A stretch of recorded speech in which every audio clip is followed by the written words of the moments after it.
તારીખથી આ જે લડત માટે અમે લડી રહ્યા છીએ. બધી અલગ અલગ જગ્યાએ અમે ગયા. સીએમ ઓફિસ સુધી અમે પહોંચ્યા, પછી અમે કમલ દયાણી સાહેબને બી મળ્યા. પણ અમને દર વખતે અલગ અલગ વાયદા આપવામાં આવે છે કે 2 દિવસમાં આવી જશે, 2 દિવસમાં આવી જશે.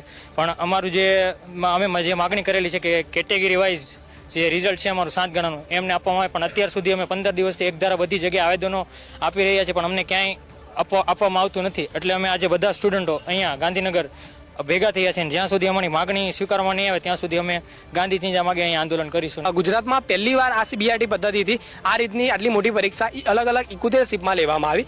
એમાં નોર્મલાઇઝેશન પદ્ધતિનો આ લોકોએ એક ઉપયોગ કર્યો છે. હવે સેન્ટ્રલ લેવલે નોર્મલાઇઝેશન થાય છે, પણ એમાં 5-7 માર્કનો વેરિએશન હોય છે. પણ આમાં 34 માર્કનું વેરિએશન આવ્યું છે, +34 અને -20 જેટલું. એટલે અમારી માંગ એટલી જ છે કે જે આપણે નોટિફિકેશનમાં લખ્યું છે એનું પાલન કરી અને રિઝલ્ટ રિવાઇઝ કરવામાં આવે. અમારી જે સીસીની એક્ઝામ જે ગૌણ સેવા લઈ રહી છે એની નોટિફિકેશનમાં લખેલું જ છે કે કેટેગરી વાઇઝ ઉમેદવારો જાહેર કરવામાં આવશે અને એની જગ્યાના આધારે રિઝલ્ટ બહાર પ્રસિદ્ધ કરવામાં આવ્યું છે. અમારી બસ એટલી જ માંગણી છે કે અમારું રિઝલ્ટ કેટેગરી વાઇઝ